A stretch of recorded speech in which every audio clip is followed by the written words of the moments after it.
السلام علیکم دوستو، کیسے ہیں آپ سب؟ امید کرتے ہیں کہ آپ سب ٹھیک ٹھاک ہوں گے، مزے میں ہوں گے، خوش ہوں گے۔ ناظرین، کل جو ہم نے سیکھا تھا اپنے نئے لسنرز کے لیے تھوڑا سا خلاصہ کہ رمضان المبارک کا مہینہ خالص آخرت کمانے کا مہینہ ہے، اس لیے اس کی طرف خاص توجہ کی ضرورت ہے۔ تمام گناہوں سے، خصوصاً نشے والی چیزیں استعمال کرنے، بہتان لگانے اور دیگر بڑے بڑے گناہوں سے بچیں اور سنت کے مطابق عبادت کا اہتمام کریں۔ ایسا کرنے پر رمضان المبارک کی ہر شب میں 100 حوریں نکاح میں دی جائیں گی اور جنت میں سونے، چاندی، یاقوت اور زمرد کا ایک عظیم الشان محل تیار کیا جائے گا جس کی وسعت کا تصور انسانی ذہن سے بالا ہے۔ آپ بھی کچھ کر لیں۔ ناظرین، یہ تھا ہمارا پچھلی ویڈیو کا تھوڑا سا خلاصہ۔ اس ویڈیو کو پورا سننے کے لیے ڈسکرپشن میں موجود لنک کو اوپن کر کے دیکھ سکتے ہیں۔ چلتے ہیں ہم اپنے آج کے ٹاپک کی طرف، دعا کی قبولیت اور شیطان کی گرفتاری۔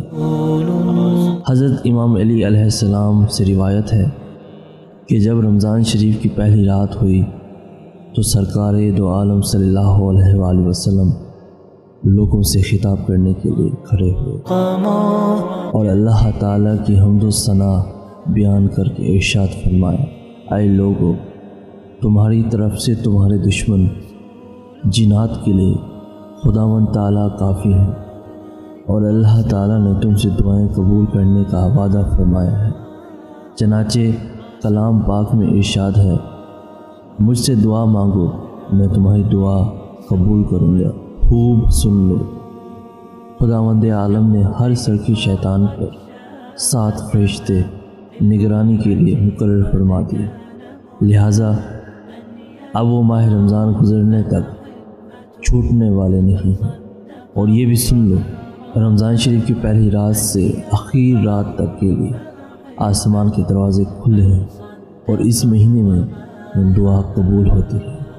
جب رمضان المبارک کی آخری عشرے کی پہلی شب ہوتی تو رسالت مآب صلی اللہ علیہ وآلہ وسلم ہمتاً عبادت میں مصروف ہونے کے لیے تہبند کس لیتے اور ازواج مطہرات رضی اللہ عنہ سے علیحدہ ہو جاتے، اعتکاف فرماتے، شب بیداری کا اہتمام فرماتے۔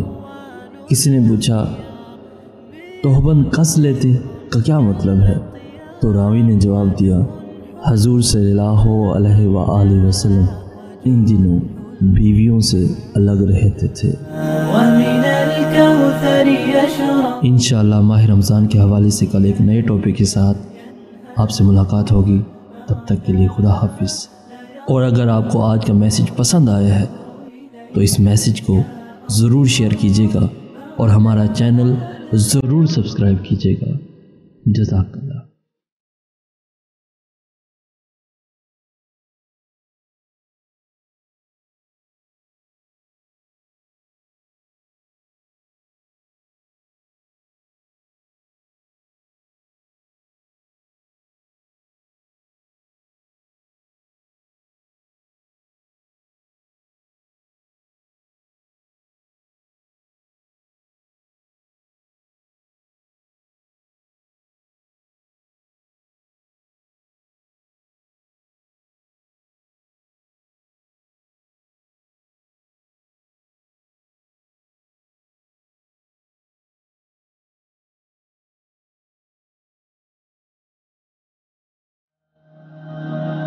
صلی اللہ علیہ وسلم۔